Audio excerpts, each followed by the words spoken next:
vampire queen of Saturn, to bring evil to this galaxy. No one can resist me. No one.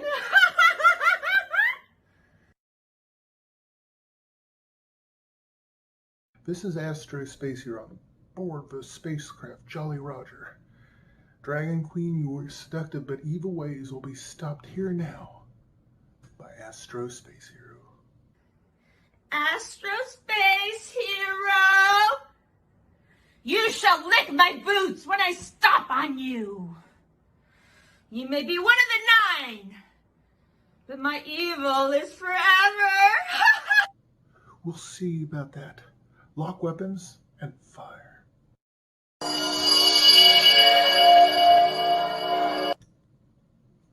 Gotcha, Vampire Queen. Gotcha.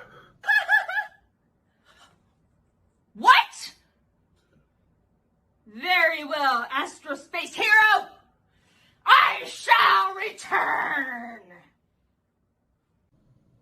And whenever your seductive evil comes into the galaxy, it will be stopped by Astro Space Hero.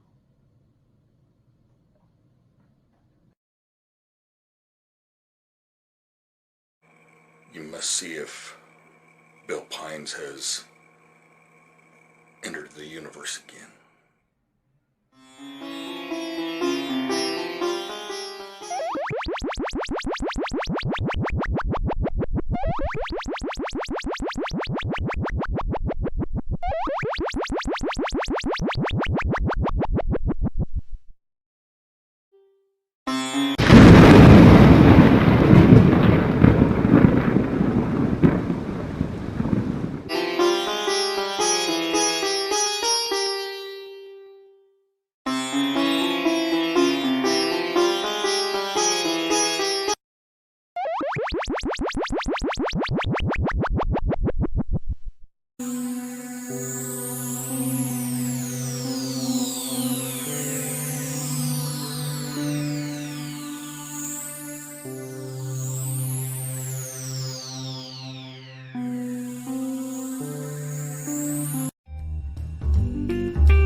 Hello friends, Charlie here yet again with another simple cocktail for you, and I think you'll like this one.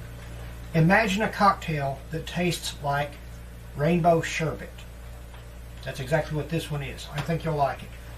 We start with an ounce of raspberry liqueur. Very rich, very dark, very syrupy, very sweet. Add to that an ounce of orange liqueur. Triple sec, Curacao, Cointreau, whatever you want to use. They're all orange liqueurs. They'll all work just fine. 2 ounces of real cranberry juice. Not cranberry juice cocktail, not cran apple, you've heard me say this before. 2 ounces cranberry juice. Of course, the ice is already in the shaker as well. 2 ounces of freshly squeezed orange juice. All of that's in the shaker now. We cap it. Quick shake.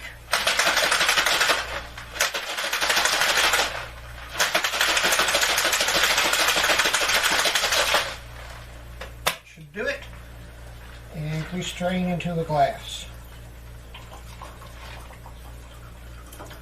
Actually, kind of looks like melted rainbow sherbet as well.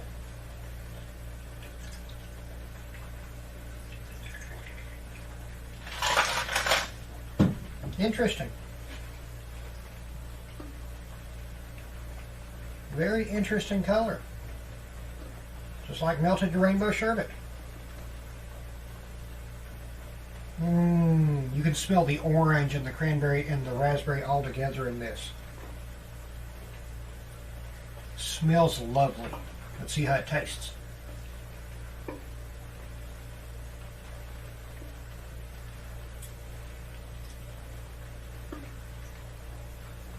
Friends, I was right. This tastes exactly like melted rainbow sherbet. Very good. That's the French Fantasy. 1 ounce raspberry liqueur. 1 ounce orange liqueur. 2 ounces cranberry juice. 2 ounces orange juice into the shaker. Strain into the glass. It's done. Well, friends, that's it for this cocktail. Be sure to watch the next one. And as always, catch us every Sunday night at 7 p.m. Eastern Time on KJSR.net with my lovely co-host, DJ Skunky. And as always, again, friends, drink what you enjoy and enjoy what you drink.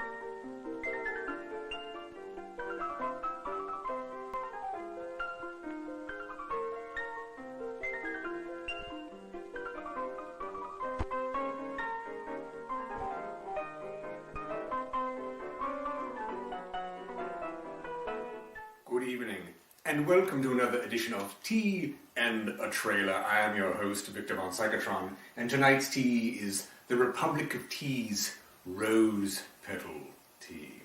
They recommend you brew this tea for about, 3 to 5 minutes. So, while our tea is brewing, let's watch 2 trailers. Yes, 2 trailers. That will equal about 4 minutes, a good brewing time for this dark red tea, for 2 vampire horror comedies, Vamps and Vampire in Brooklyn.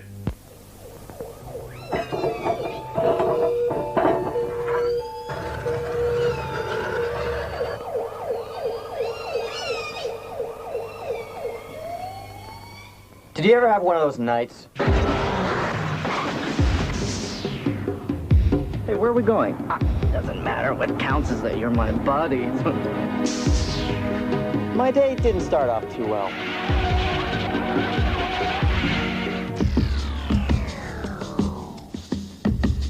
We be looking for ya. Are we jumpy tonight? And then it got worse. We're here. And then... Gentlemen, I give you Katrina. You're just what I'm looking for. Why'd you pick on us? It was a mistake. It was a little error there, a little communication error. I'm sorry. Uh-oh. Let's just get out of here. This is not really happening. Hello, baby. God, you look awful. What happened to you? I was nearly hung. I got into a fight with a psychotic albino.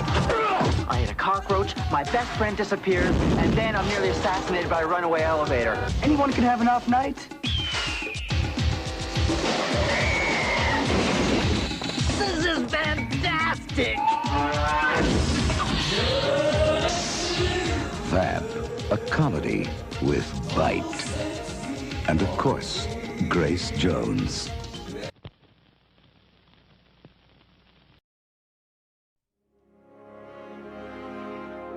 For centuries, they have roamed the earth. Fearsome creatures of the night, endlessly seeking to satisfy an unyielding hunger.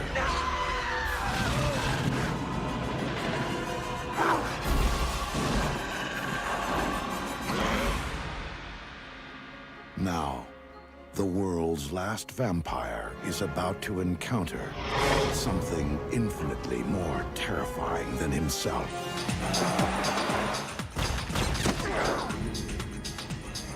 Brooklyn. Interesting. I've been stabbed, and I've been hanged. Even broken on the rack once, but I've never been shot before. kind of itches a little. Paramount Pictures presents If you're hungry, I'll run you down to KFC down the street and hit you off with a 2-piece. I already had Italian. Eddie Murphy. Do I look like I would bite you? Angela Bassett. You bet not. Not after the day I've had. Eddie Murphy. Everything! Come on! Move it! Yeah, right. There's a lot of love in this room. Look at this. And Eddie Murphy. Bottom line, brothers and sisters, what I'm trying to tell you tonight is that evil is good. Let me hear y'all say it. Evil is good. That's right. If he fails here, Quickest way to a woman's heart is through the church. It's actually through the rib cage, but that's a bit messy. being undead You got the dropsies. won't be worth living. I'm a cop. If you try anything funny, I'll shoot you. Women. Vampire in Brooklyn. I would love to have you for dinner.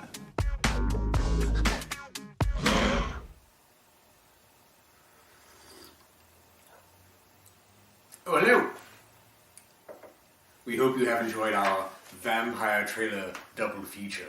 Please feel free to email us your comments about it. Also be sure to check out our blog, Facebook fan page, Twitter feed, WeirdoRama.com, and our Patreon page if perhaps you wish to allow us to take a bite out of your wallet, so to speak.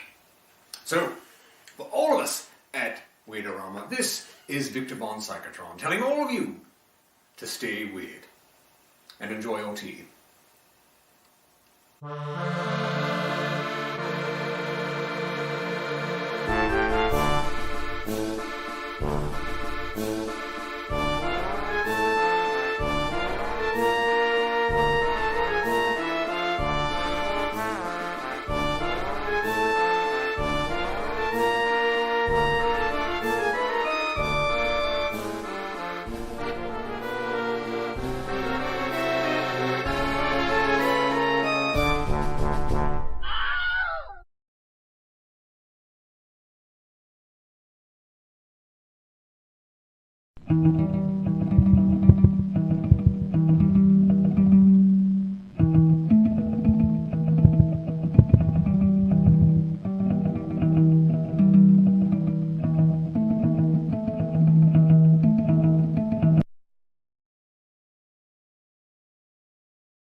This is Corso in the spacecraft Jolly Roger.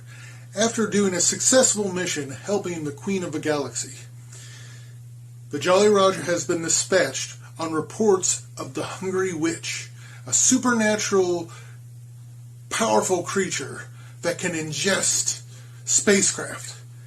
I'm taking the Jolly Roger and taking care of the Hungry Witch.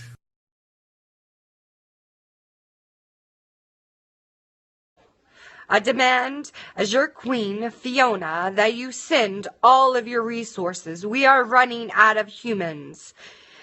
We need the plasma, we need the blood, we need the flesh. We are starting to starve here. Greetings, Hungry Witch. Your supernatural but powerful energies will be stopped here now with Corso and the Jolly Roger. I shall eat you. We'll see about that. Lock weapons and fire. Call my bluff, bitch. Gotcha. We'll take care of you next time, Hungry Witch. And if you come into the galaxy, you will fight Astro Space Hero.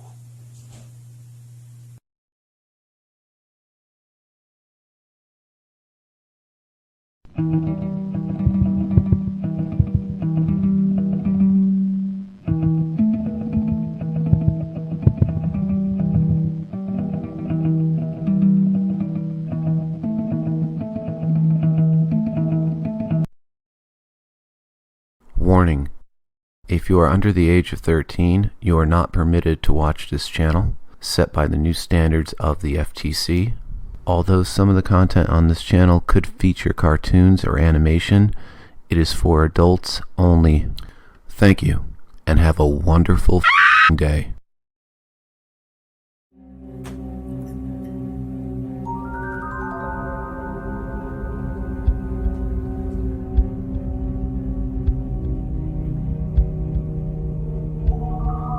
Hi everyone. I didn't hear you come in. I'm so happy you could join me this evening. Tonight we have a spooky collection of stories about things under your bed. Back in 2012, a student and his tutor stayed up too late studying for a final exam. At that point, all the buses had left and the terminal was closed, so the student asked if it would be okay if he could spend the night at his tutor's place.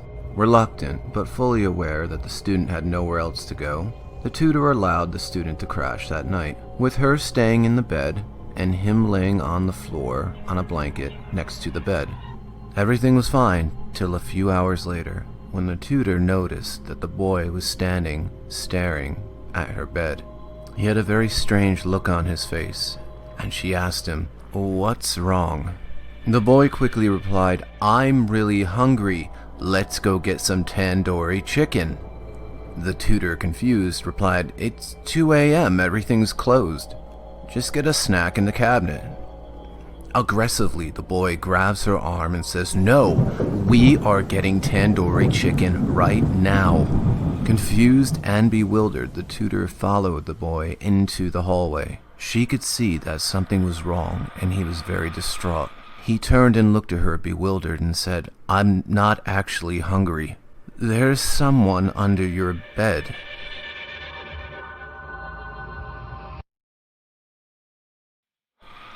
In 2004, a babysitter sat down to watch TV right before the parents were about ready to come home. It was at this moment she noticed a clown statue in the corner of the room, that no matter where she would sit in the room, the eyes of the clown seemed to follow her. At that moment, she received a phone call from the father asking if the kids were fine. Before she was about to hang up, she asked the father very quickly, "Why do you have a clown statue in the corner of your TV room?" The phone got very silent, and then finally the father replied, "We don't have a clown statue." She immediately drops the phone, runs upstairs, grabs the kids, and runs outside, in which then she called the police immediately. The cops show up, the cops go in, and they come out with this clown. While the police were taking the clown away, one of the officers approached the girl with a grim look on his face and says, "We found him underneath one of the kids' beds. He was holding a sharpened screwdriver."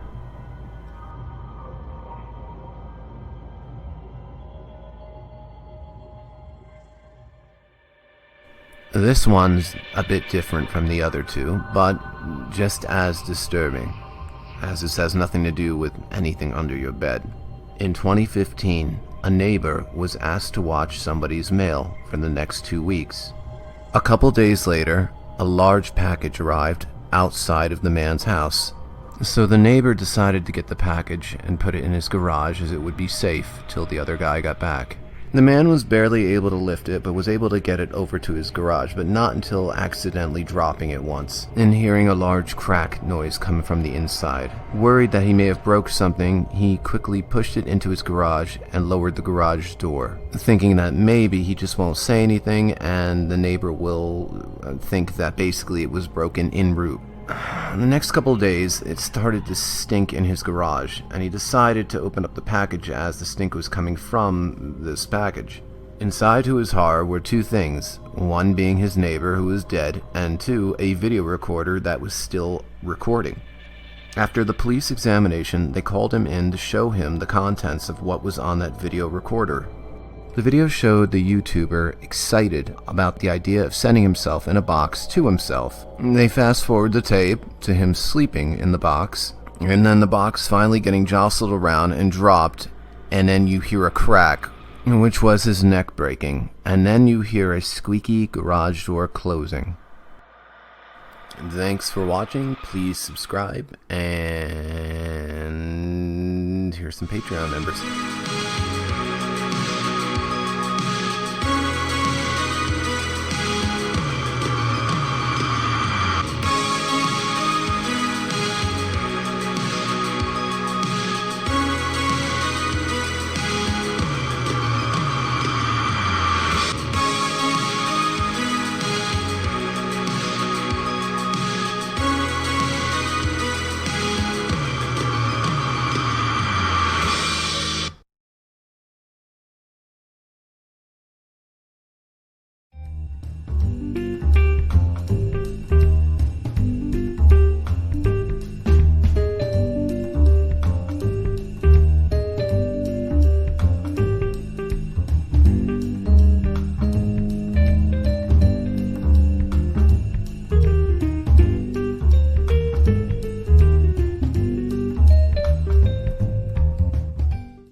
friends, Skunky and I are back again with another cocktail for you.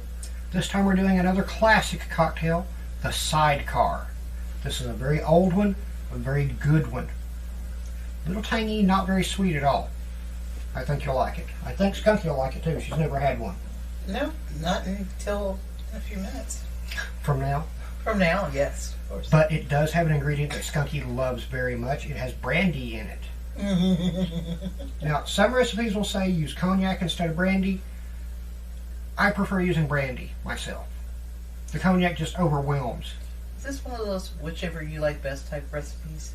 You can, but I have found from personal experience that cognac really does overwhelm the drink. Okay, I'm fine with brandy. I'm always fine with brandy. So, we're starting with 2 ounces of brandy, 1 ounce of triple sec, 3/4 of an ounce freshly squeezed lime juice. Or is it lemon juice on this one? It's lemon juice. Lemon juice, sorry. Freshly squeezed lemon juice, 3/4 of an ounce. That's what he keeps me around for. His memory. Yes, my memory is shit. It seems awful citrusy for a brandy drink, though. You'll see. Okay. Quick shake. Just a very quick shake. Now then, this drink does not get served over ice. You'll see ice in the glass here, along with some water I added to it. This is to chill the glass. So you don't want it extremely cold? See, nice and chilled. Or is it to keep it from being watered down?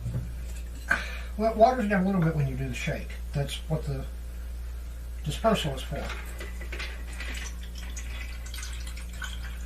But this is not really a drink that you want to serve over ice because it will water it down as you drink it. Very small drink. That's the Sidecar. 2 ounces of brandy, 1 ounce of triple sec, 3/4 of an ounce of lemon juice. Okay, I hope you did good things with my brandy. It smells interesting. In a good way. I mean,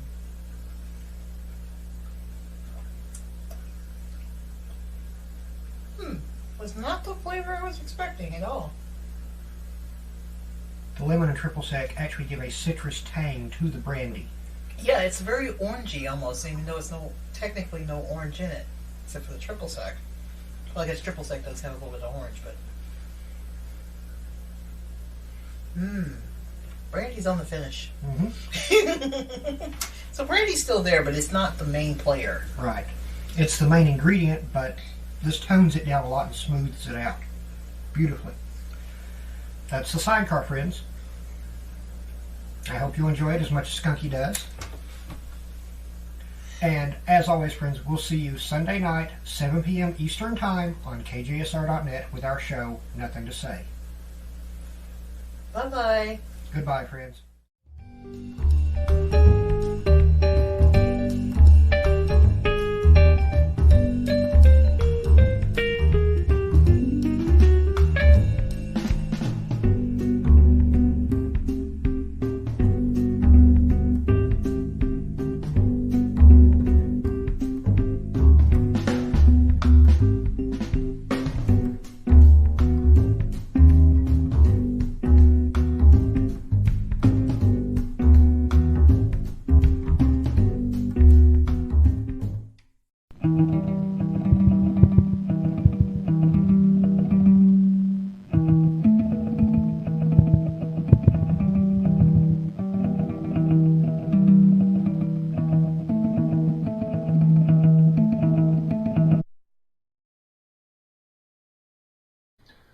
Go ahead, Princess. Tell me what's going on. Hurry! Let's dance! Hurry! Oh no! Help us, Master Space here! Help us! We need help! I see. I'll take care of it.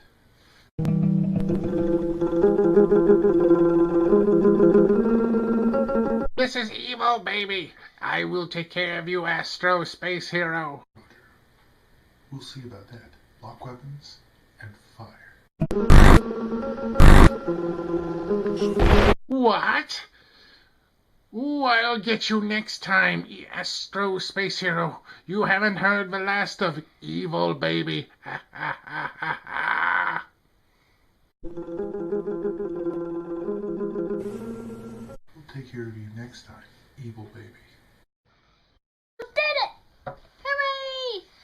Only, I want to get a photograph with you before you leave. Please.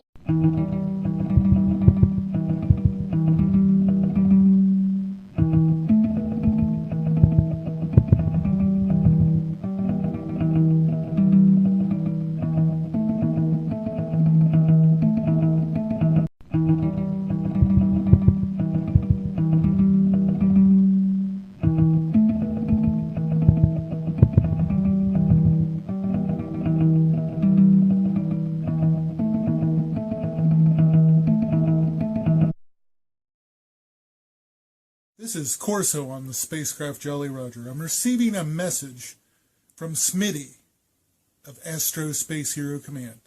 Go ahead, Smitty, and tell me what's going on. Astro Space Hero, we have problems all through this sector. We have the Swordmaster upon us, and he has Evil Leather Buckle with him. They are causing chaos all through the cosmos. I see. Evil Leather Buckle. He's strange, demented, and possibly insane. Don't worry, Corso and the Jolly Roger will take care of Evil Leather Buckle.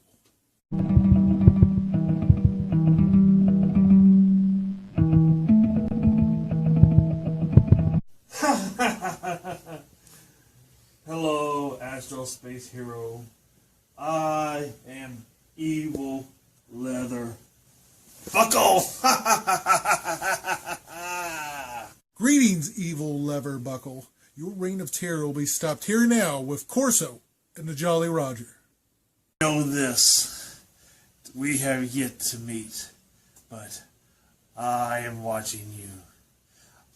I, Evil Leather Buckle, the scourge of the spaceways, defiler of virgins, I am coming for you. You are in my way, and I cannot have that. We'll see about that. Lock weapons and fire.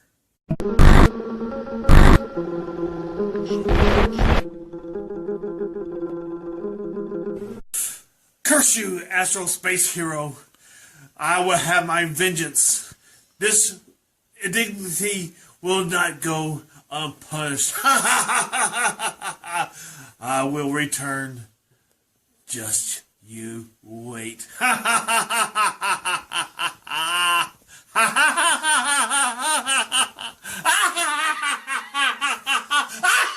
We'll take care of you next time, Evil Leather Buckle, and your insanity will be stopped here and now with Corso and the Jolly Roger.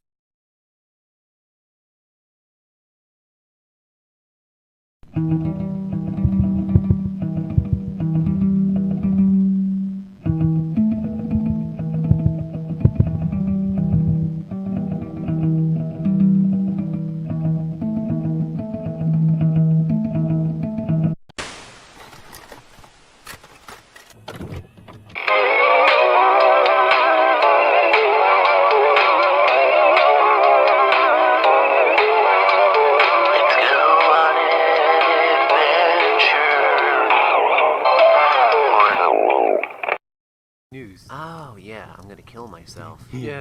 Why? This cartoon sucks. You got a problem with the new cartoon? And I don't know. It's just like, it seems like we're not getting anywhere, you know? How so?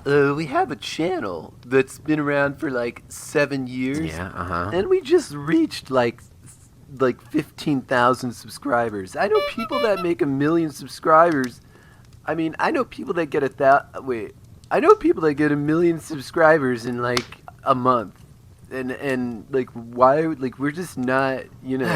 It's because they have good content. It's what it is. They have better content than us. We have great content. What is wrong with our content? We're out of date.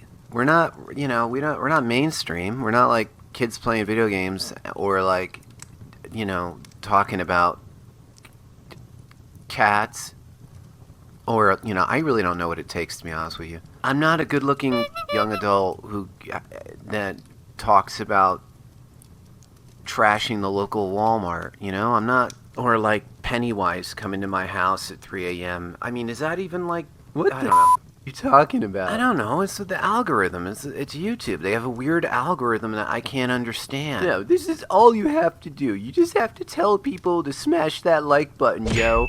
Smash that like button and give me like 1,000 likes, and I'll save a kitten.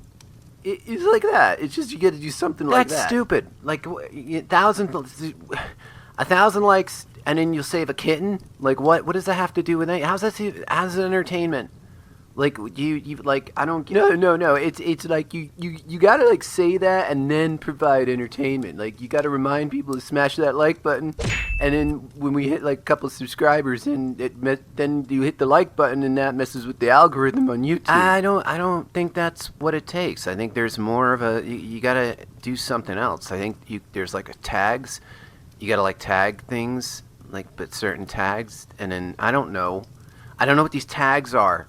All right, I don't even understand anything anymore because the world is weird and crazy now, and I don't get it. I know what the problem is. We need to make a more interesting, like clickbait title, like a really good thumbnail on YouTube. And once you do that, then you get a lot of people that are like, "Oh, what's that thumbnail?" And there's a big red arrow and it's pointing at something, and I should probably click on it because there's like top 5 ghosts, and there's things in there that there's always a ghost peeking around a corner, and you're not sure if you saw it or not, so somebody has to tell you, did you see it? It's stuff like that, Are you drunk? Yeah, most of the time, yeah, especially now. I don't understand anything. I don't understand why. Like, I don't. Why are we failing? It's like I feel like we need to have people smash that like button more often and mess with the Alpo rhythm. You said Alpo rhythm. This is like, what are we talking about? Dog food commercials on here? I thought the cartoon was a surefire thing. I thought the people were gonna like the animation and stuff, but it's like you always have haters. You can't win on YouTube. You're right. You can't win on YouTube. Yes. And that means we need to tell people to smash that like button. You smash that like button. Really, your alcoholism's really getting out of control. Well, look at me. I'm not the one that's doing the voiceovers now. It's John's the one drunk. He's doing this while he's drinking. That's not good. That's a problem. I think it's a cry for help. Like I think he's on his way out. It would save him. What? What would save him? If we all smash that like button. You're a bad person. What? What did I do? I'm just, No, I'm not talking about you. I'm talking about John. He's just terrible.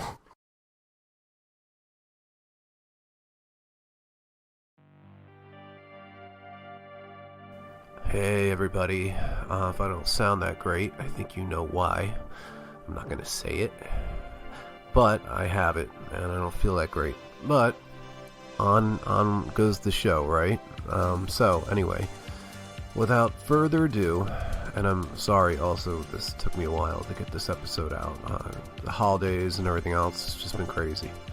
But yeah, well, I'm here, I'm back, I'm doing the best I can, and with this little minor setback, I should be back on track very soon. And like I said, without further ado, here we go with the Patreon.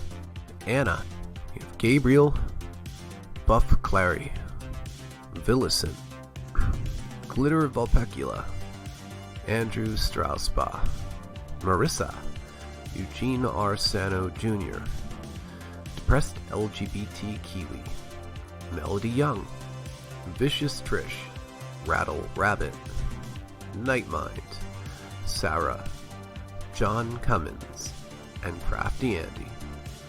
I want to thank you all again for being longtime members and supporting the show. and we do the best that we can, and without you guys we wouldn't have a show. So thank you very much. I appreciate everything you do, and I'll see you all real soon. Alright, later.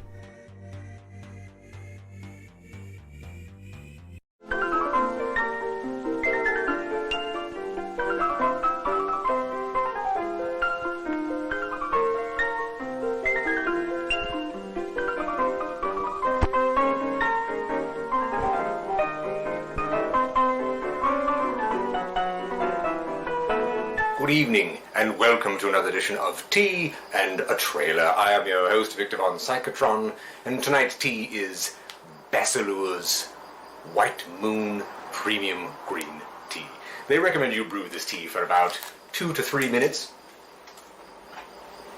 So, let's watch a trailer for a film that lasts about 2.5 minutes. A trailer for a classic Roger Corman film with Ray Milland, X.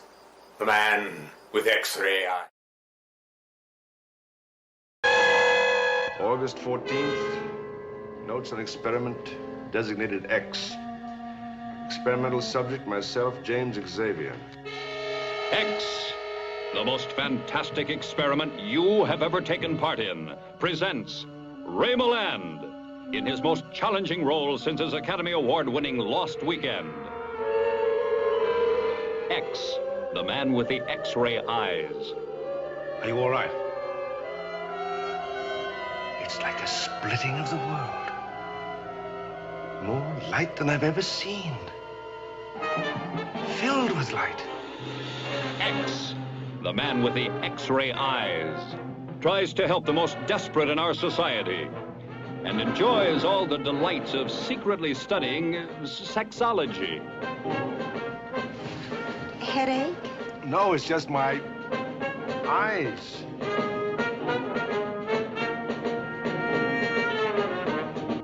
A doctor with the power to see what others cannot believe.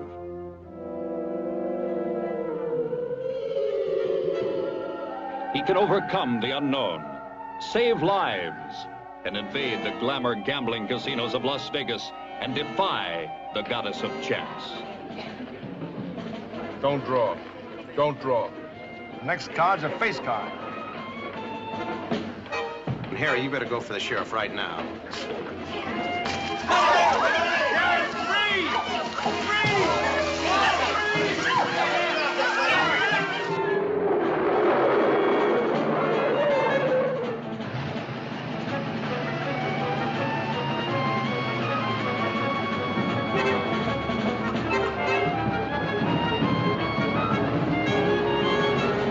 Push up your sleeve.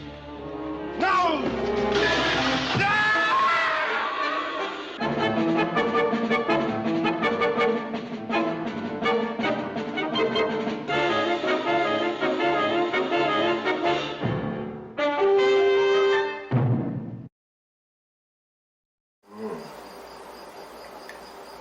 So if I wish to open the green chakra. Oh, hello. We hope you have enjoyed our latest trailer. Please feel free to email us your comments about it. Also be sure to check out our blog, Facebook fan page, Twitter feed, and of course, WeirdoRama.com. So, for all of us at Weirdo Rama, this is Victor Von Psychotron telling all of you to stay weird and enjoy your tea.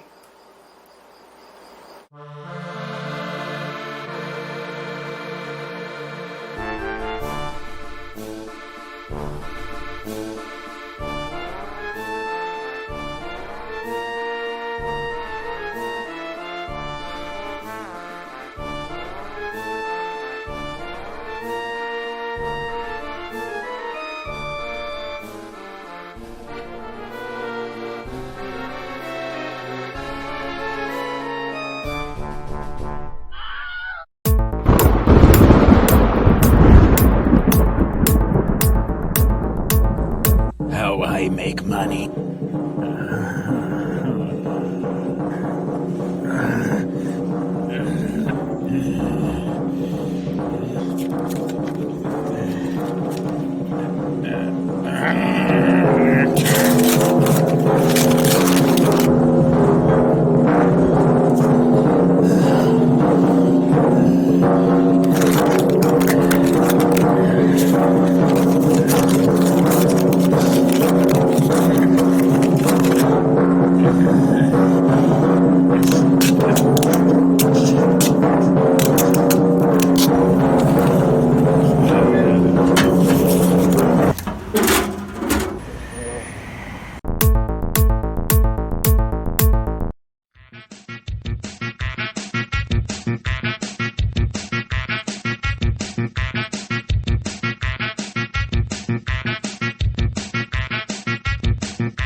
This is Space Bro on the USS Neptune.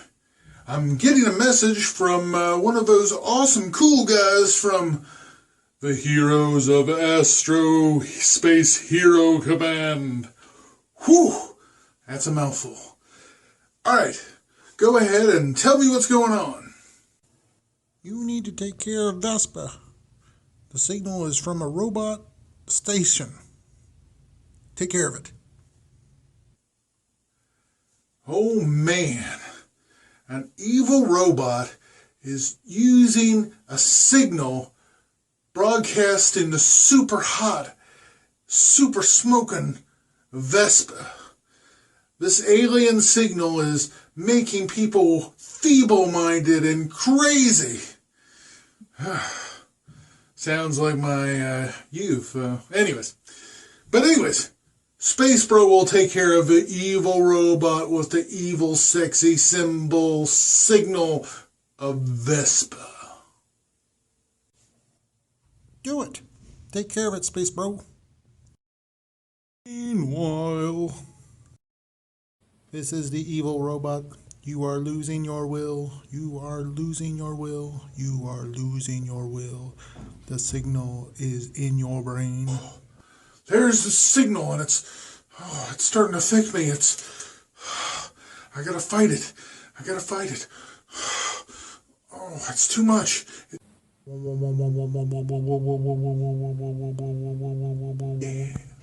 Oh yeah. Oh, no! I've got to fight the robot. Evil signal. Not only is it a robot, it's using a signal to get into my subconscious. Not to worry, Space Bro has a weapon or two. In fact, I'm going to lock weapons and I'm going to fire. Zap.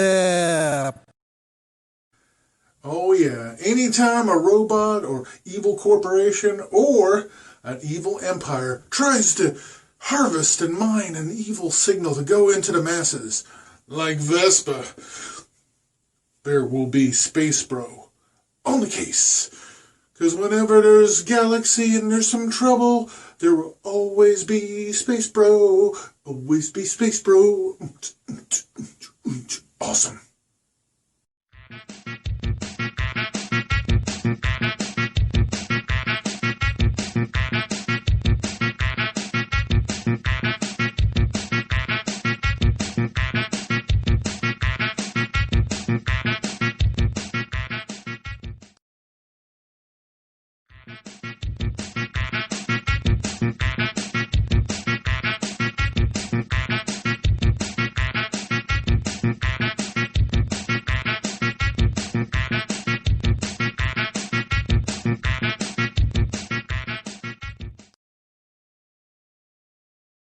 Take care of this bad guy. He sucks. I eat your face, I eat your face, I eat your face. By gosh. Can you believe that shit? Space Bro, I eat your face, Space Bro. Ah.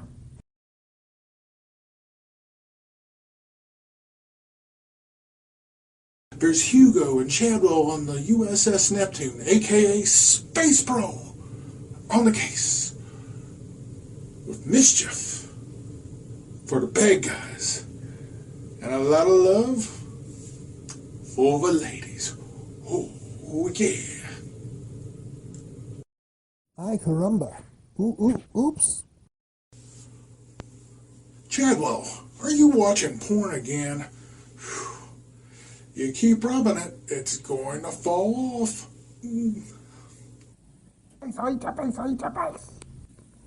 Oh, so you want to play Slap and Tickle? Well, two can play at that game. Lock weapons and fire.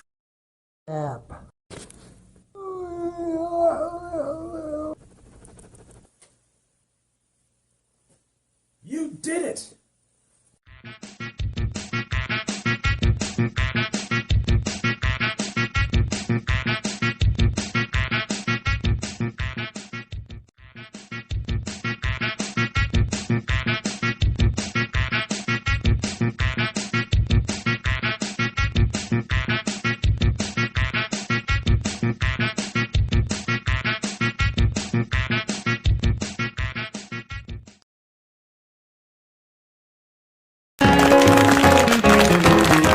So do you think your potion will actually work for me, Penny? La-da-dee, la-da-da, la-da-da-da-da, da-da-da-da. Of course, dear sarcophagi, if my herbal elixir, potential trademarked, can put beards on Mount Rushmore, it can certainly promote hair on your charmingly bald pate, I must say. Ooh, that sounds just swell, just swell. Soon you'll be able to carry a comb, have split ends, and have dander, just like the rest of us. Oh, well then, let's get to it. My, this is rather tasty. What's in this? 11 herbs and spices. And the ashes of Edgar Allan Poe. What do you think? I look like Barry White. Nevermore, baby.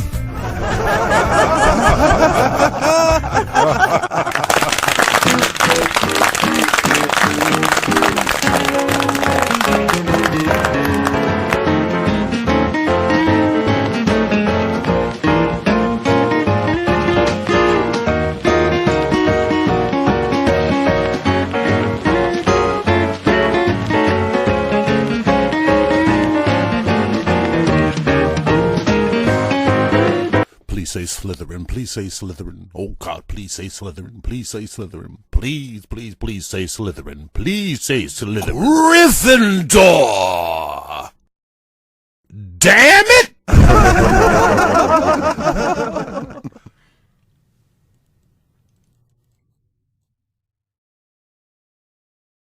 Warning.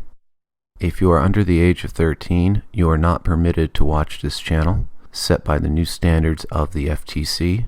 Although some of the content on this channel could feature cartoons or animation, it is for adults only.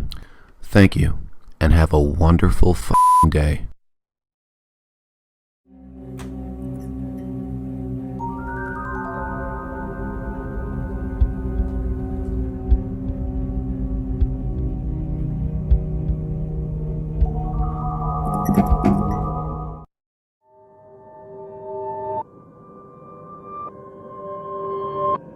What if I told you there was a machine that would allow you to catch and manufacture ghosts? Let's take a look at one such machine. A machine called the Ether Wind. Developed in 1981, this unethical device of the macabre started making headlines due to its questionable abilities. The schematic is even stranger. It consists of a glider containing a watermill as a conductor of energy, which essentially connects to a battery, which leads to a bird in a glass bottle hovering over more water.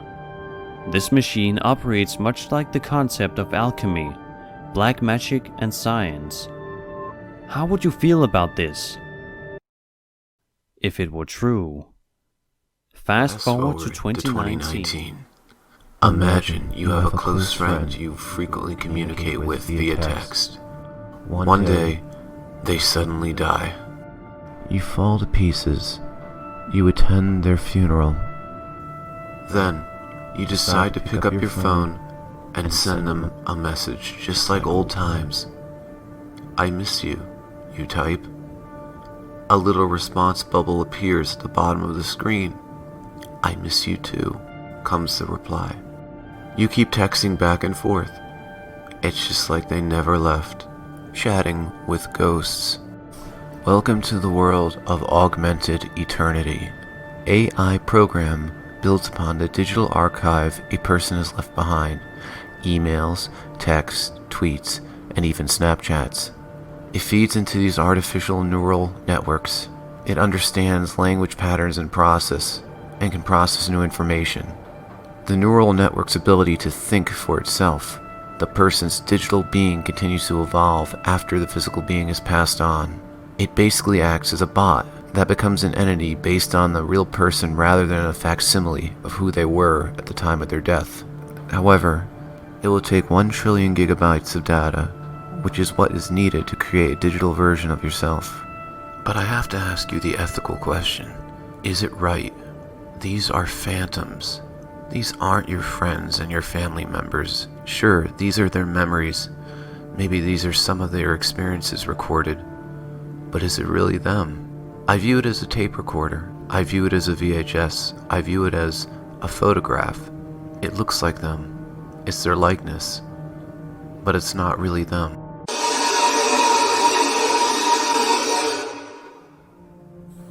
If this helps people move on, if this helps people feel better about the situation, then I have to say it's a positive thing. If it helps anyone with grieving, obviously it's positive. The footage you saw in the beginning, it was created by Alice Aycock, who was an artist. She did live kinetic sculptures.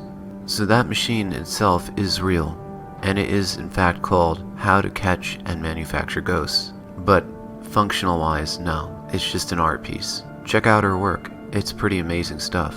I'd like to say a special thanks to Sir Spooks for doing the opening narration on this channel. If you have not heard of Sir Spooks, then you've been living under a rock, my friends. Please check out his channel. He has got some creepy content, and he's an all-around great guy. I have a Patreon. If you feel like joining, that would be great. Every little bit helps me getting this channel up and going, and please, like and subscribe. Thank you very much, and I'll see you all in the next video.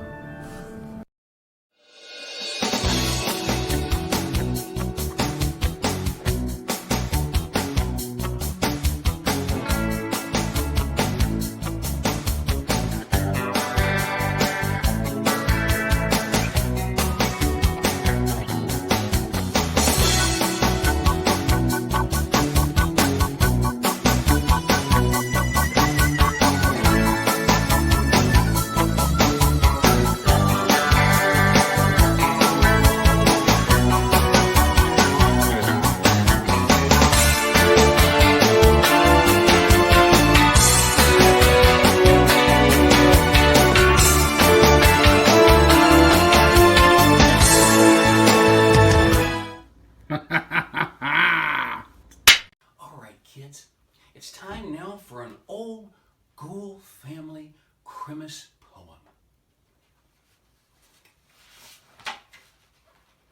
'Twas the night before Christmas, and all throughout, Dr. Ghoul had been lurking. He'd been all about. He'd been to the neighbors, taking Christmas lights down. He had to get home before they found him around.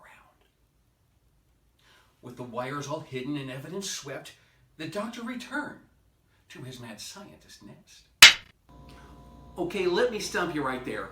You see, I know I just rhymed swept with nest, and that doesn't actually work real well, you know. But in my defense, dude, swept is kind of a tough word to rhyme, man. I mean, there's swept, there's slept, there's is lep the word? Or is that leaked?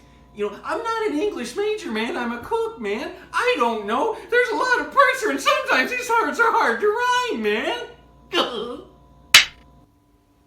I, in my lab coat and Bob in his hat, we stumbled across the most interesting stash of recipes and foodstuffs, of cooking up food. antique instructions for our mad scientist brood. The pages were aged and browned with time. The food sounded good, though not as good as mine. I looked as I could, I looked as I might, to find something sweet for the cold Christmas night. I looked past the meatloaf and bologna and hash and focused on sweetmeats instead, with a dash. Let's see what we got here, man. Larkin Housewives Cookbook. Good things to eat. Well, I think we can probably make that happen. Let's see what we got here. Oh my God, it must have been signed by John Hancock or something. 1927. Let's look what we got here. Woo! 1923. We're going back, man, back when I was just a teenager, man, or in my 30s or something. I don't remember. I've slept since then. Ooh, we got all kinds of cookies. Oatmeal cookies. Eagles date cookies. I don't know what that is. Oh, chocolate cookies, coconut or sugar cookies, man. Let's see, we get mixed together thoroughly. 1 cup of lard or butter, got that. 2 cups of sugar, good. 2 eggs, yeah. 1 cup of, you know what? We're not gonna do no coconut. Coconut is like albino spiders, man. We don't want that. Okay, sift 2.5 cups of flour with 2 teaspoons of baking powder. Okay, I want to go on record at this point as saying we're not going to do that, okay? We're going to get like some self-rising flour and just wing it. Let's see, if it's not stiff enough, you add more flour to roll it out quite thin, bake quickly.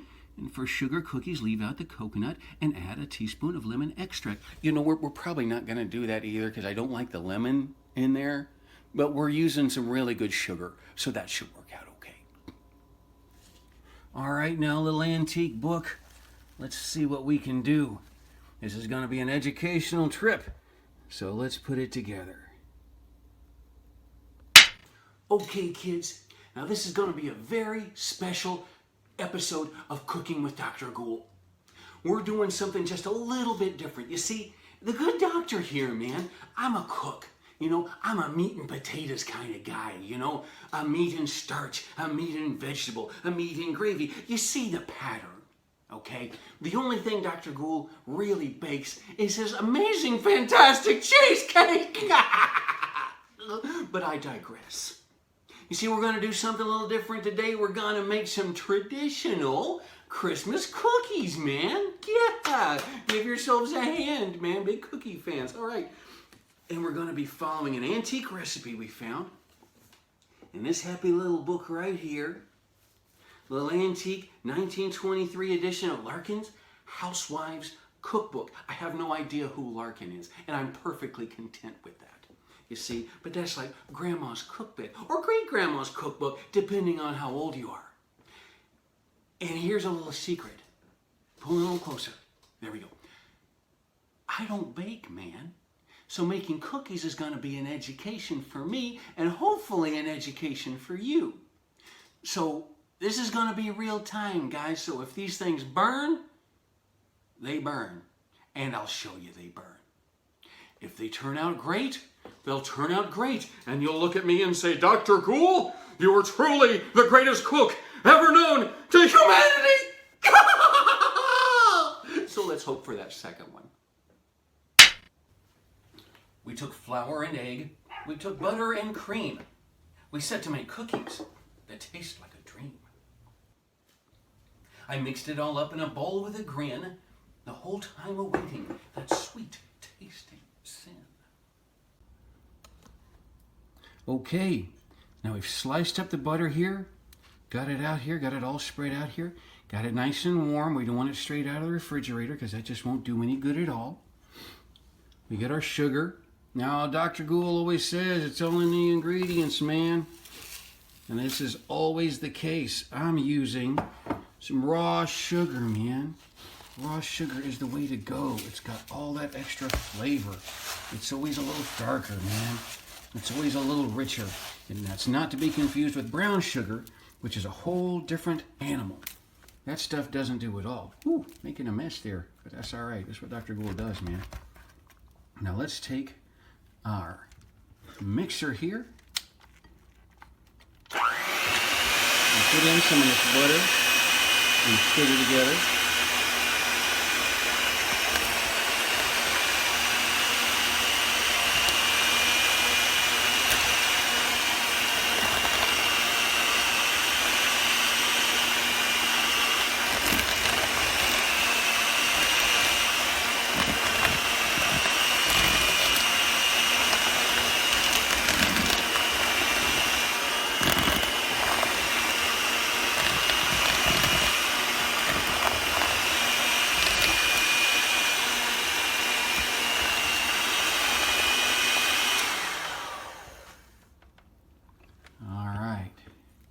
Let's see what else we can do here.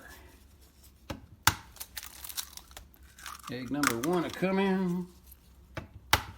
Egg number 2 come in. Now let's try all that flour, man. Look at that. Now we're gonna fold that in a little bit. That way, we're not just putting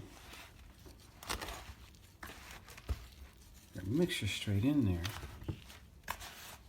That won't do at all.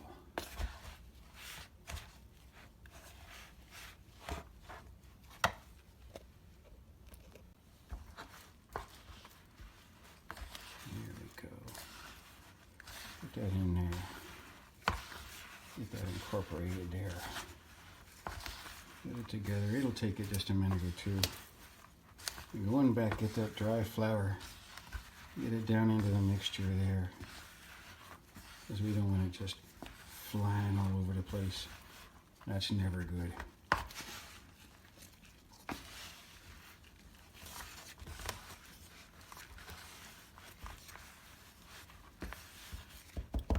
Now, let's see if this will work.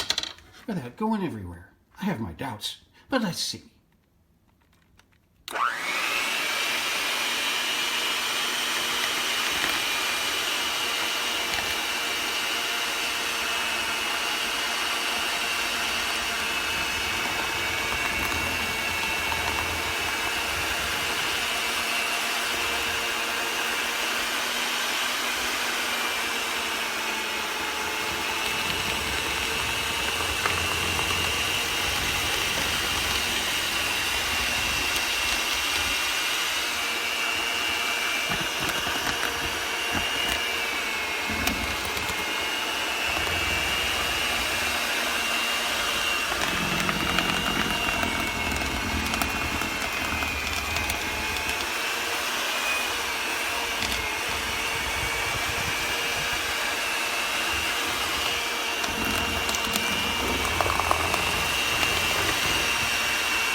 Okay, now just keep mixing like I did, man, and it'll come out. It'll got a little doughy ball right there. A little bit of stickiness to it, not too bad. See, that's kind of firm. All right, what we're gonna do, got the table area floured up. We got a rolling pin here, nice and floured up. I'm gonna put this out here, we're gonna roll it up, and we're gonna see how that all turns out.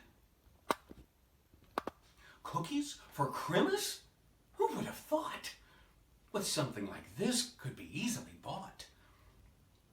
We cut them all out and pan them all swiftly and set them in preheated oven 350. Okay, here we've got it. We got our little ball of dough here. It's still a little sticky, man, so we're gonna drop a little bit of flour on there, you know. We're gonna push that out. Hope to God it doesn't stick. Oh, so far we're lucky. So far it ain't sticking. But you know what? We're gonna have to have a lot of flour here. I'm already seeing that, man. I'm already seeing that. And somewhere out there, I can hear you going, "Don't use too much flour, man." That's okay. I can live with this. This is an educational experience. So we get that out. Make sure it's not sticking. There we go. Says the expert. And let's flour it out a little bit. Make sure it's all over here. Then we'll roll that bad boy out. Try to hold this even. Make that kind of thin.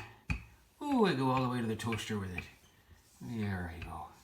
Let's see if that's going to hold it. All right.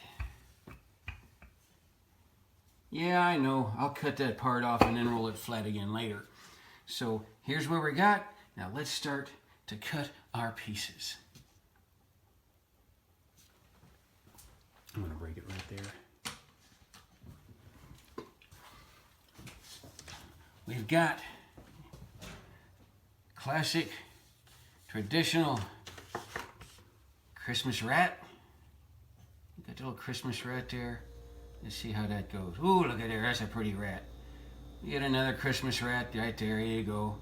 There we are. That's it. That's Christmas rat. And there we go. Let's get 3 or 4 of those there. One for Dr. Ghoul. One for Bob. One for Charlie. One for Dr. Ghoul. All right. You got the traditional Christmas cat right there. You know, Christmas, probably a black cat, you know. Little black cat here. Do another one, you know. I'm seeing already, we probably should have done this a little bit thinner, but you know what? We didn't. That's all right. Put those pieces in there. And let's get some Christmas cats, some Christmas rats. Christmas upside down guy. You know, get him out of there. Little Christmas outside down guy. There we go. Oh, and he came out there with it. So I'm thinking maybe a little bit more flour on a cookie cutter there next time. So I'm gonna finish doing these guys. We're gonna get them on a tray and we're gonna see how this turns out. It's a hangout. For 20 whole minutes they'd sit in the heat, then taken out, ready. Soon we could eat. All right, here's what we got, guys. We got some misshapen cats and rats, but you know, they kind of hold that general shape, you know. They kind of look like McNuggets right now, if you want to know the absolute truth. But I'm going to trust our little cookbook here that these are going to turn into wonderful, sweet cookies. So I tell you what, we've got 20 minutes coming up, and while these things are baking in here, so hang out and see what these wind up looking like here in another 20 minutes.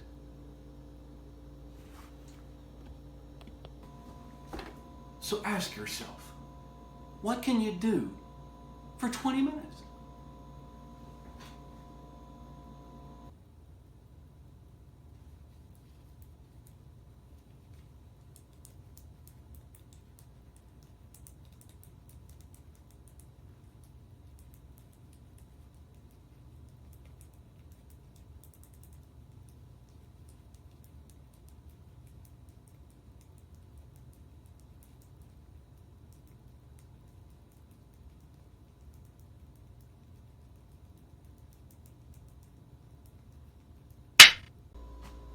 Okay, kids, here we are about 15 minutes later. Actually, I thought it was going to be 20 minutes, but apparently that is incorrect. This is the first batch. I say first batch because things didn't turn out quite as planned. You know, they don't look like mice anymore. They don't look like that looks like a pregnant sheep or something, or maybe like some bizarre elephant or something. But and then somebody that's going to have a definite heart problem. Now the second batch, we turned the heat down from 350 to about 325. There we go.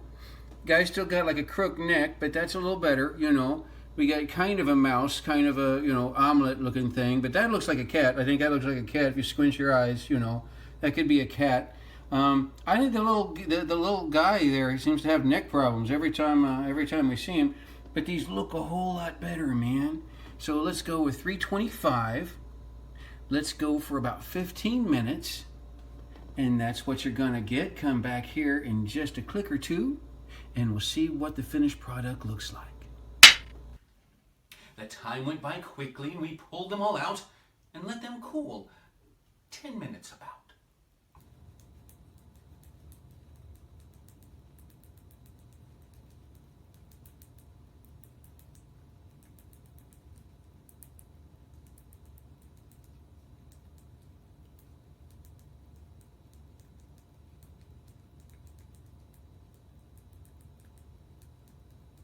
Okay, kids, here we are about 10 minutes later. We've let our cookies sit. Now, the first batch is a little crunchy because, well, first batch, okay? So ease up. Now we're going to take some ancient traditional green icing in a tube, as used by the Aztecs. It is, you will note, Dr. Ghoul Green. And let's see, let's just write on the mouse's head here. It is Dr. Okay, let's just draw some lines. There we go. Just drawing green lines. There we go. Green icing lines, man. Oh, yeah, look at that, look at that, look at that. Let me get all over them there, big lines. Oh, look at that big Dr. Ghoul Green. That's my favorite there. Let's get this little guy here. You know. Yeah, there we are. Let's get all of them with a little bit of here. Now some bizarre heretic may not want icing on their cookies, so we'll leave those alone. Blech. And we will take some Ghoul Green sprinkly crinkle sugar thingies. I think that's the scientific name. We throw them on there. You know, make everybody happy, or make nobody happy. But they'll look green, and that'll make me happy. Now, our second batch that we worked so hard on, we lowered the temperature, brought it back up to the same amount of time, about 15, maybe 20 minutes, give or take. Watch them, man. That's why there's glass on front of the ovens, is you can watch these things. We'll get a little icing on these guys. We get the upside down guy. It looks like he's having a neck trouble there. We get some of the mice there. We get them green. I know you're not seeing the details here, but I'm doing it so you can get the spirit of it, man. Get to the Christmassy spirit, you know. Get your cookies green. Get your stuff together. Bake it all. And let's be honest, man. Christmas cookies aren't about making a perfect dish. Christmas cookies are about cookies you can share with your friends, with your neighbors, with your dog. Now, they wouldn't give it to the dog. That's bad. But they're to share, man. And if they're not perfect, guess what?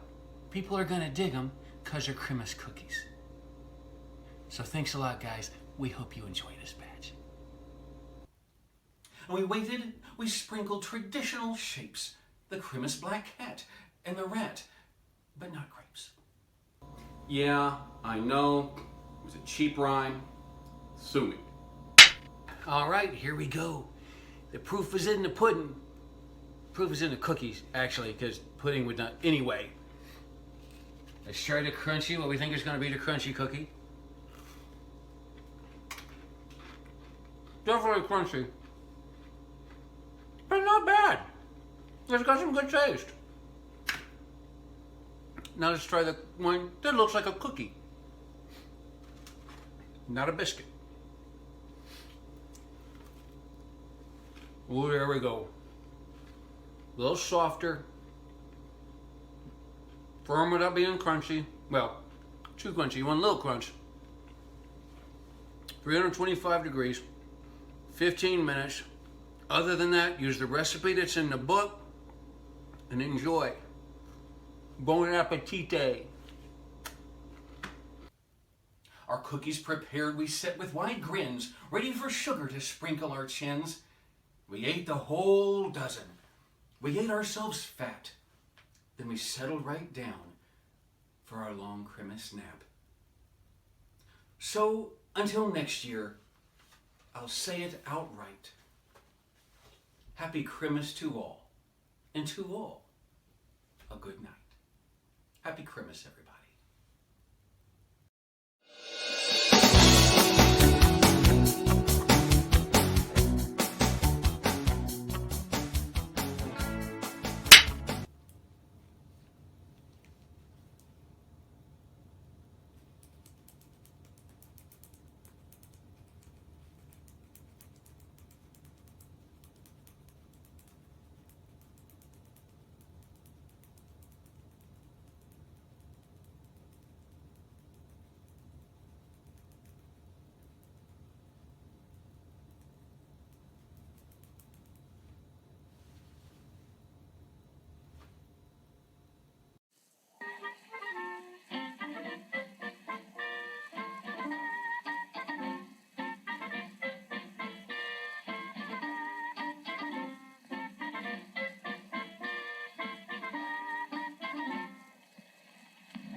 Greetings, fellow creatures of the night.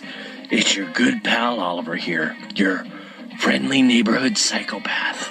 Here to wish you all a super stabby, crusty, scabby, slightly battered, bloody splattered, disemboweling, full moon howling, gouged eye socket, ultra toxic All Hallows Eve for 2017. It's been a long time since I've talked to you all, and some of you have written to me asking, where the hell have you been? Well, let me tell you folks, I've been hiding. And you want to know why? Because the world today is knuckin' futs. Seriously, guys, I'm even afraid to stick my head outside for all the crazy shit that's going down. And I'm not just talking earth, wind, and fire stuff like Puerto Rican hurricanes and California up in flames, but I'm talking sinister shit like tiki torch Nazis and end-of-the-world prophecies and you know, Russian spies hacking into Pokemon Go. And if that ain't enough, now we have a nuclear showdown brewing between the United States and North Korea, which is really scary because, you know, on one side you got this spoiled little maniac with a funny haircut who inherited everything from his daddy, talking gibberish and threatening to nuke everybody all the time. And then on the other hand, you got Kim Jong-un. And that guy doesn't seem any smarter. So yeah, I've been keeping a low profile lately because the world today is way scarier than little old former serial killer me. But don't think I've abandoned you guys. Please don't think that. I never would leave you. Because we're all in this toilet bowl together. And while we may be circling the drain, we ain't finished yet. So while we're hanging on to this great big turd as a flotation device, we might as well try to enjoy this ride because ain't none of us surviving into 2018. That's why it's more important now than ever to get the most you can out of this year's Halloween, because when all's said and done and all those thumbtacks are digested and candy wrappers scattered in the wind, this could very well be our last big hurrah. So for all you monsters out there, I want you to really ratchet up the creep factor by about 300%. And to all you ladies, please, oh please, whore it up. I'm talking mashed up titties and Harley Quinn booty shorts burying your butt cheeks for all the sorry old geezers like me who can only dream of enjoying a squeeze to enjoy. And heck, maybe even show a little camel toe this year because goddamn I love me some desert-dwelling beasts of burden. And don't just do it for me, do it for America. Do it because you believe in a world that can be better than it currently is.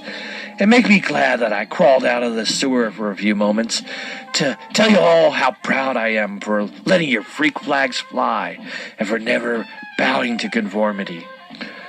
But mostly, just flash me those boobs because, come on, I'm so fucking horny.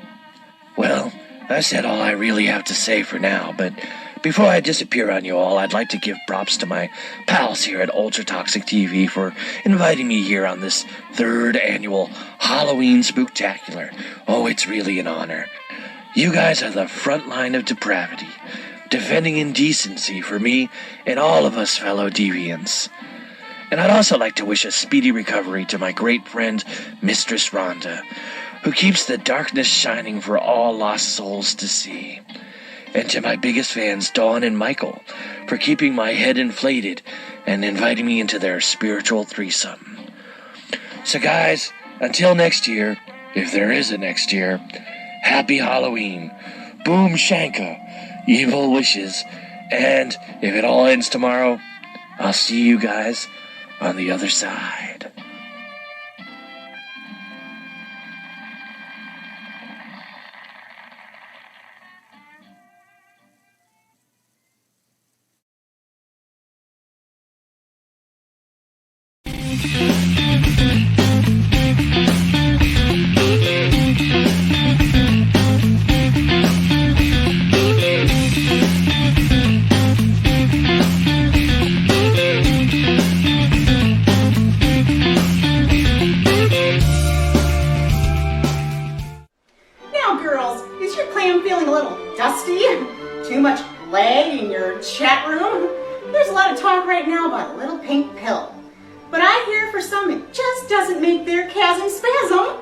But before you go all cold coochie and Sue, there might be a couple options. I tried a Spanish fly once. Whew.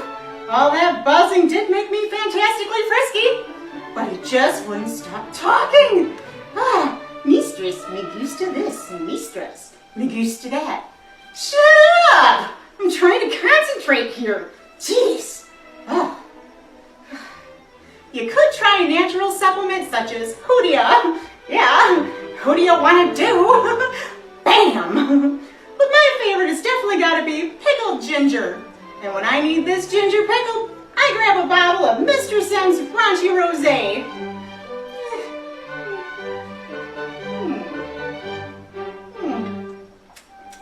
That doesn't make you wetter than an otter's pocket and turn you into a thrusting sex pest? I don't know what will. Whew. Oh boy. Whew. So remember, my malicious malcontents, sometimes you have to say, what the freak? Oh, make your move. Oh, Ellie!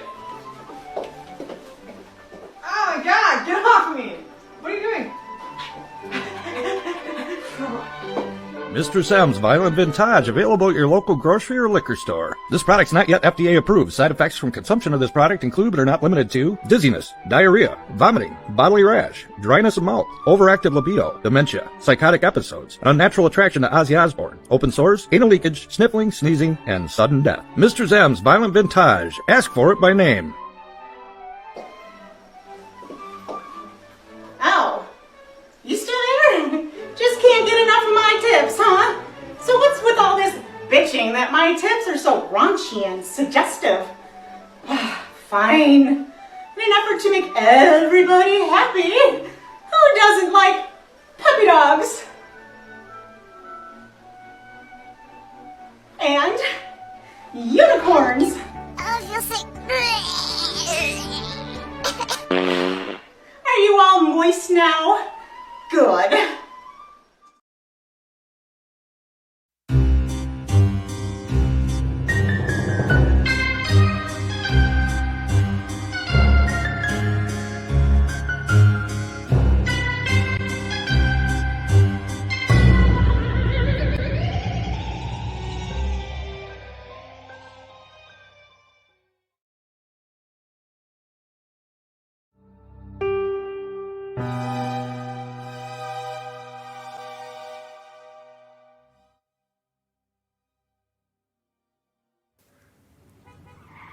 The Forbidden Hunt.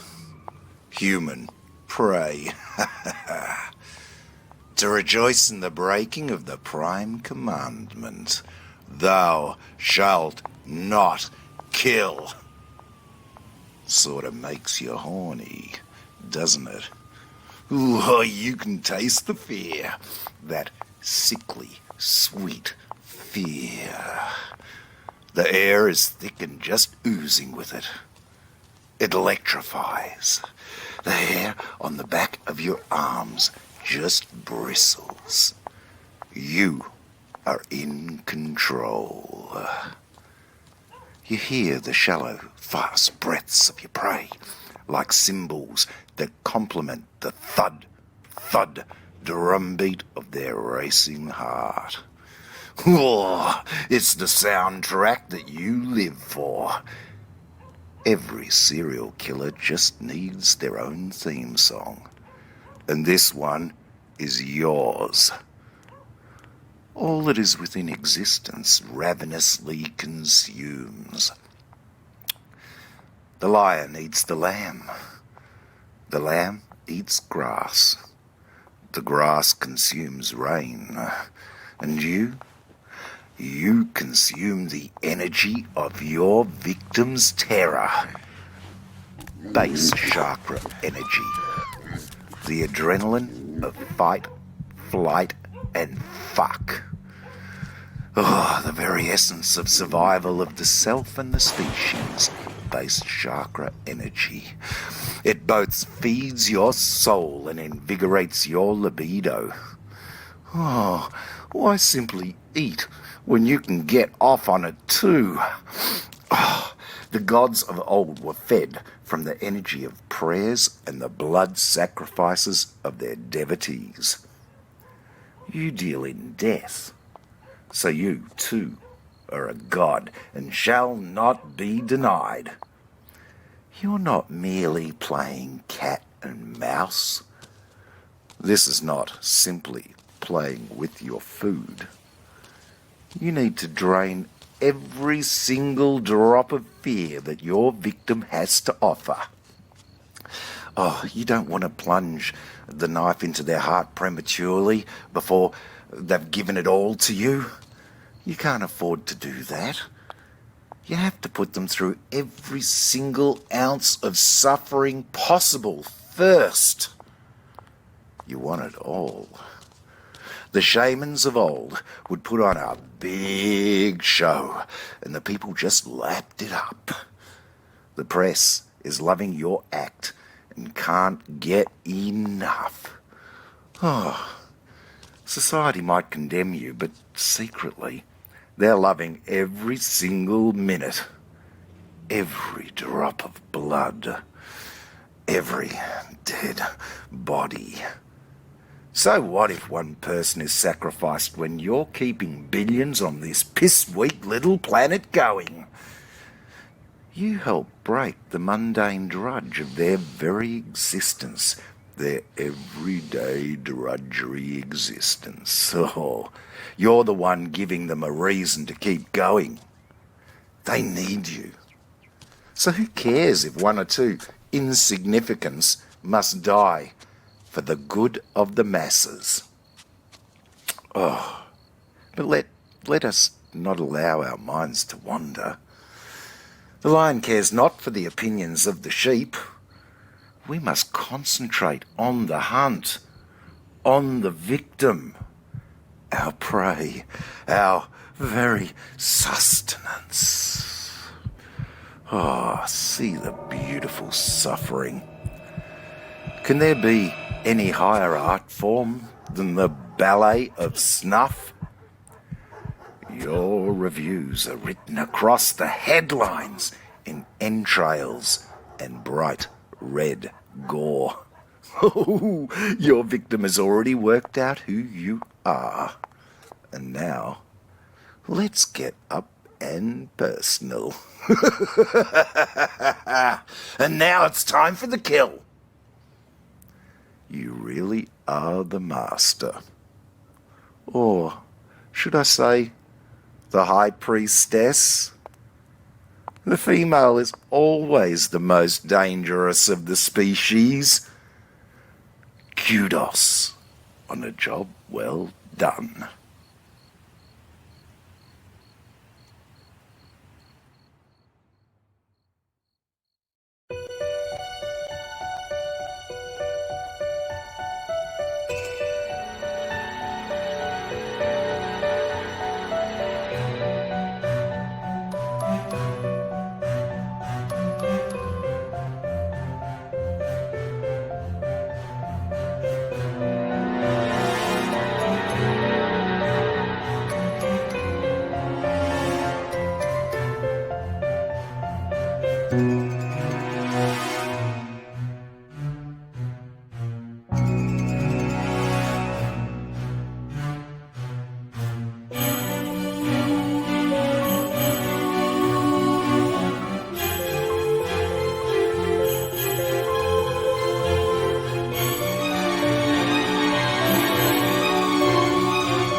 Well, it's finally time for me to watch some TV after a long day of doing nothing.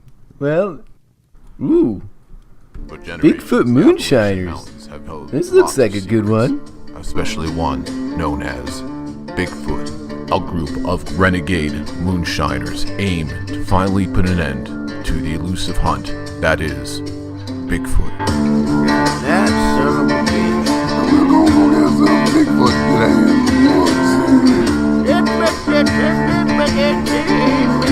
Armed only with guns and lots of booze, they venture into the woods at night with no flashlights.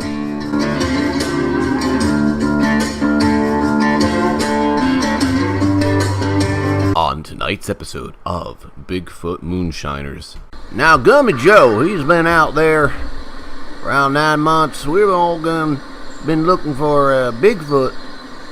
And, as lore has it, you gotta get this here American flag and plunge it in the chest cavity of communist Bigfoot. Is the only way to kill communist Bigfoot. I'm Big Bill. And we're gonna go get ourselves a Bigfoot today in the woods. I just got a slight breathing disorder, can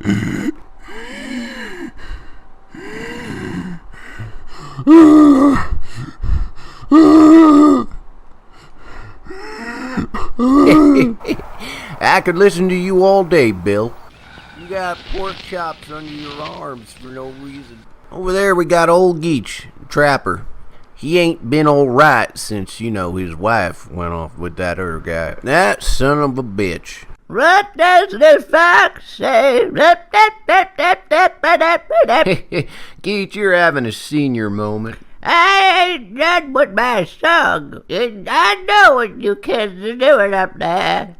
I've been chasing Bigfoot since the 1992s, and it can't get it out of me. Damn, the last time I'm with the big, but the fuck?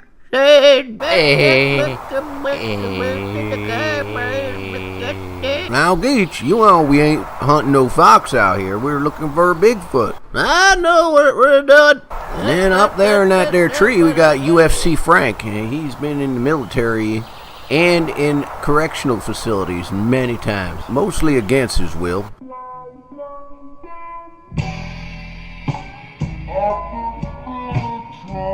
What I'm gonna do now, I'm gonna get some, but I'm gonna get him.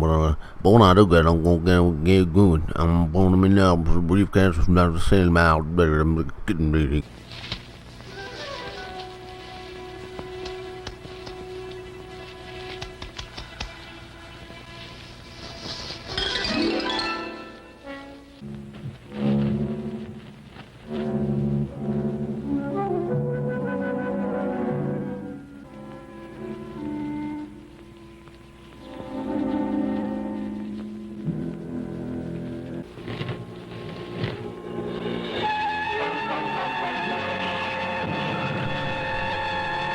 I think I'll change it. I'll tune in later, see what's going on.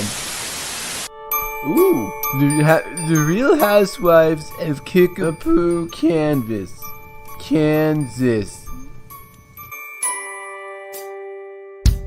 Bethany, this cake is outstanding. It's so good and delicious. I love it, and I love you. And God bless all the work you're doing overseas. You're a good person, Bethany. I don't care what they said. I would also like to add, this cake is delicious. Were you up all night making this cake? I think it's fantastic. And I also think it's good that you'll help him with your husband at the Humane Society, because we gotta get those things into the people.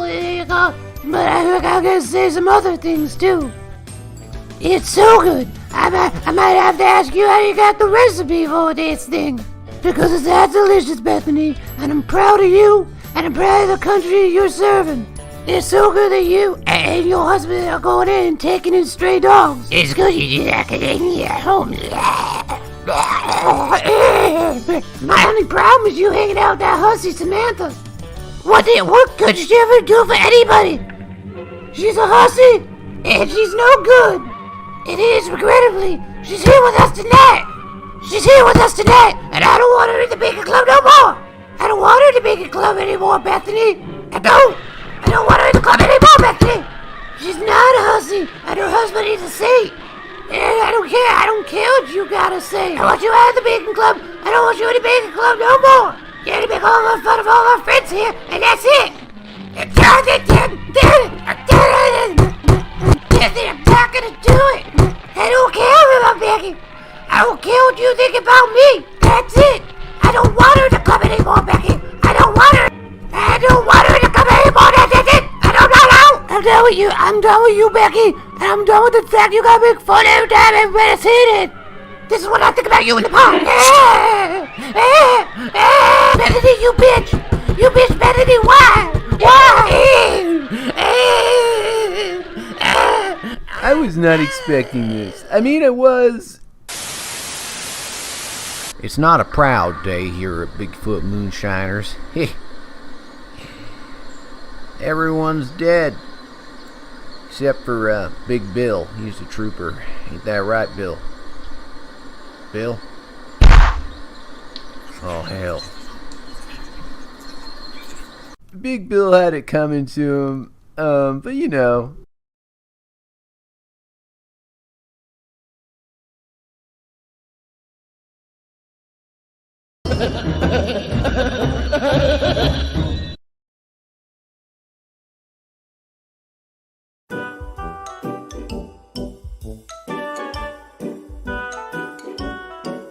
Justin Sable, Nightmind, Kerperschling, no, okay, we'll call you Fern, Vicious Trish, Feels, Sage Ramont, Crafty Andy, Ulfrin, Sarah, Rattle Rabbit, Nick Kehoe, Matthew Perez, Andrea Culver, Priyaksar Moto, John Cummins, D. Thanks everyone for all your support.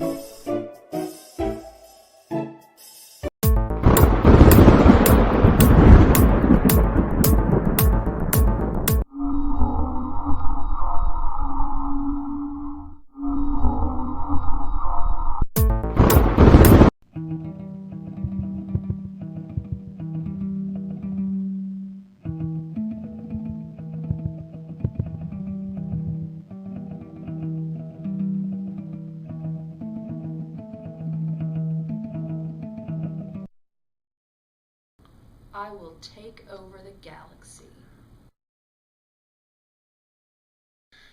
Greetings, Countess of Spiders. Your evil, alien, but beautiful and exotic evil ways of manipulating men and matter shall be stopped here and now by Corso and the Jolly Roger.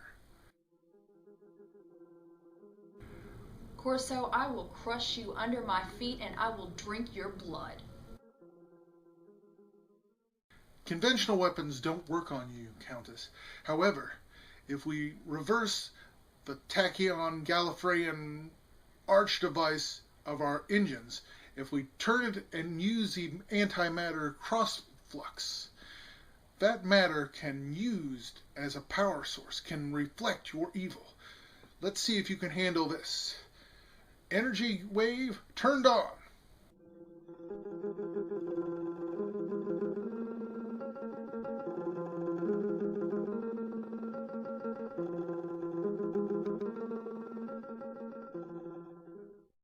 I will return, Earthman, and I will drink the blood of the galaxy.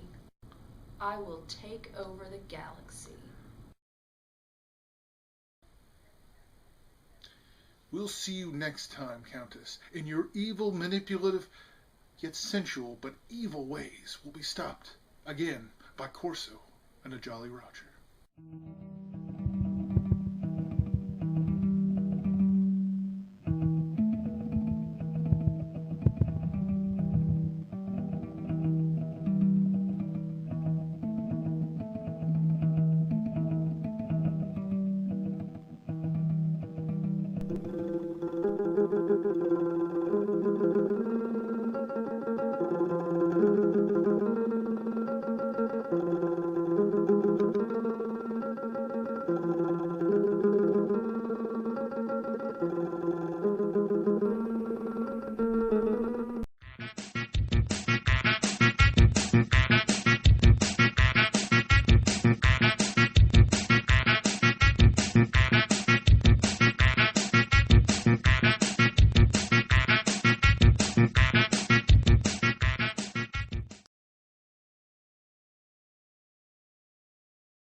Space Bro, take care of these clowns. They're everywhere. I hate them.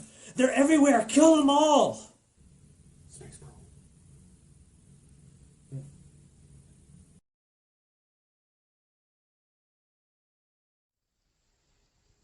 Space Bro, I'm gonna get you. I don't care how many other people I have to kill to get to you. I'm gonna get you. I've never liked you. You're not funny. A little bit of a perv, if you know what I mean. I'll get you yet. I'll get you next time. Get you. Find weapons, find weapons, find weapons. Zap. Get you. There's some fucked up shit in this galaxy.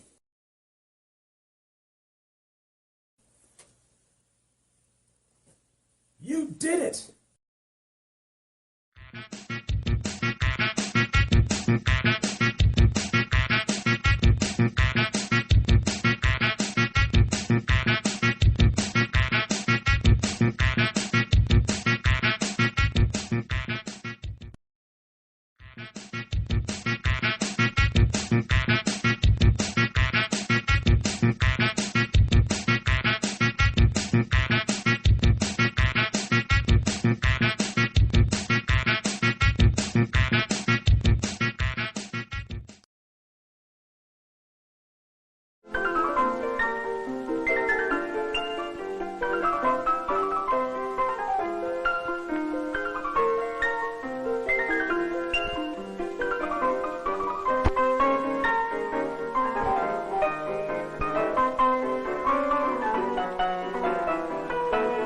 Good evening, and welcome to another edition of Tea and a Trailer. I am your host, Victor Von Psychotron, and today's tea is American Classic Tea's Charleston Breakfast Tea. They recommend you brew this for about 3 to 5 minutes. I prefer mine on the lighter side. So, let's watch a trailer while our tea is brewing that lasts about 3 minutes for a forgotten 1980s horror classic of sorts, called One Dark Night. Enjoy.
one dark night, you've never been this close to true terror.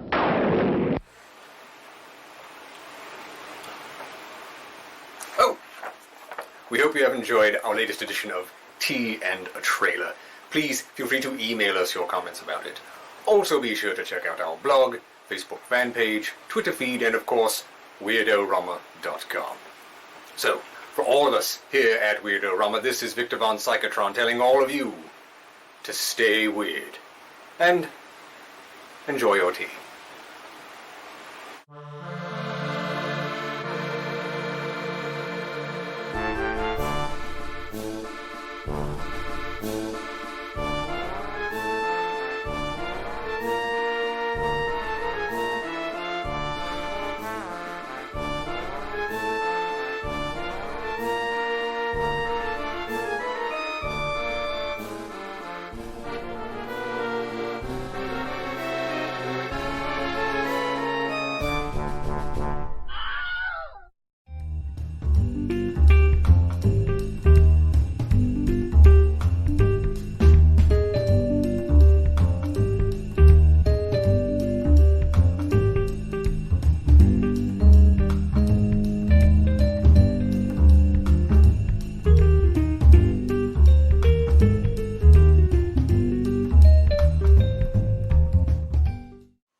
Again, DJ Skunky here with another drink.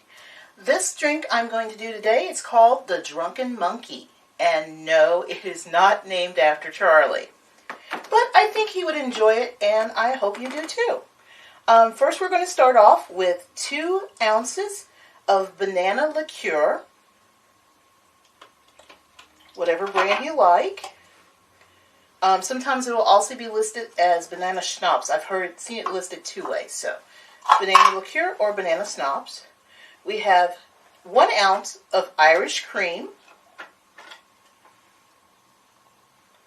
And then we have 1 ounce of coffee liqueur.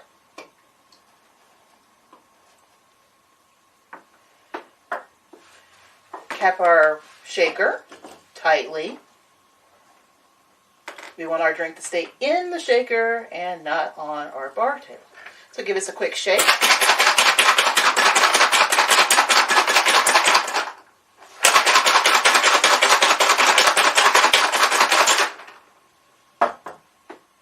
There we go.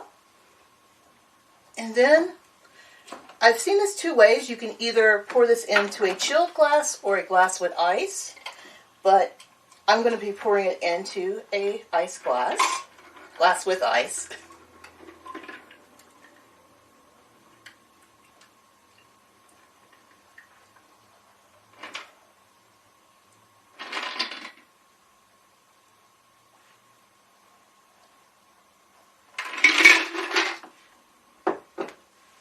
And there you have the Drunken Monkey.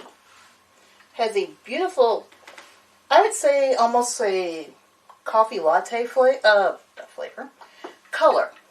I don't drink coffee, but that's what I think about when coffee with a lot of milk. It smells very, you don't smell the bananas, oddly enough.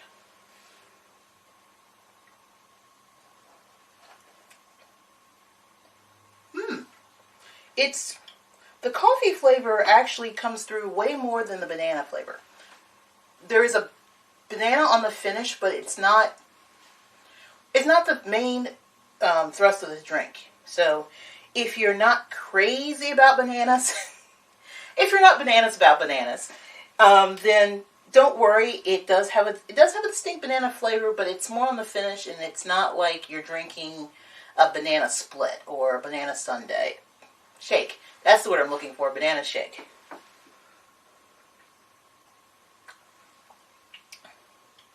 But it's very tasty. You do get all the flavors, which I kind of like in a drink. If you're going to have different flavors in a drink, be able to taste them. But that's all we have. A very simple drink. Recapping the ingredients. 2 ounces banana liqueur. 1 ounce Irish cream. 1 ounce coffee liqueur. Shake. Strain either over ice, or if you don't want ice, chill your glass ahead of time. And that's very simple. Put ice and water in your glass so it gets it cold. And when you're ready to serve, just dump that out into your convenient bucket. So, just one little reminder. Be sure to watch our show every Sunday. Not watch. Well, you can watch if you watch behind the scenes. You can listen to our show, Nothing to Say, every Sunday evening from 7 to 9 p.m. Eastern, exclusively on KJSR.net. And until next time, bye-bye.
Fleet Captain Morris, raise a comlink for the Jolly Roger.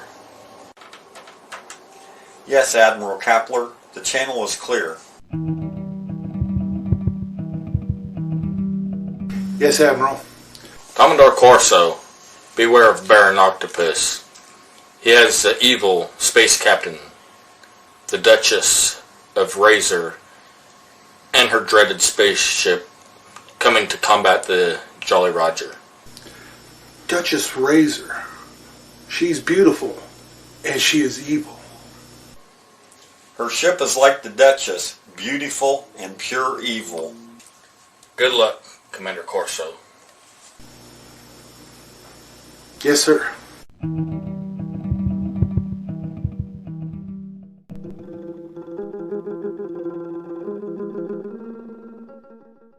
Duchess Razor, what can you do to stop Corso from the planet Maya? I will take care of Corso, Baron Octopus. You can count on me, Duchess Razorblade. Ha ha! Good, Duchess. Take your ship and destroy Corso.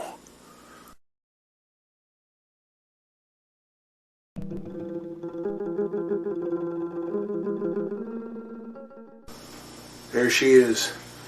Lock weapons and prepare to fire on my command. Poodle, lock weapons and fire. Yes, sir. Fire! How does it feel to experience quivering death? Ha ha! Activate the Z-gun. Fire at the Duchess ship. Yes, sir. Fire!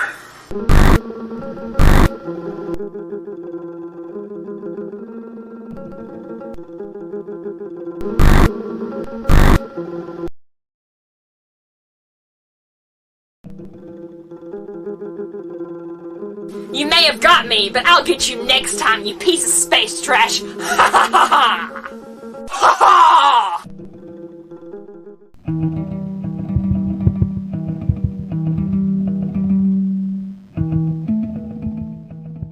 Corso, great work. Duchess Razor and Ship of Evil have been wounded. The Jolly Rogers have saved the day. Such beauty and evil will be back, as well as the UFO Empire. The Duchess will return. Such beauty and evil cannot be fully driven away from the galaxy. But as long as there's the Jolly Roger, Planet Maya will be safe.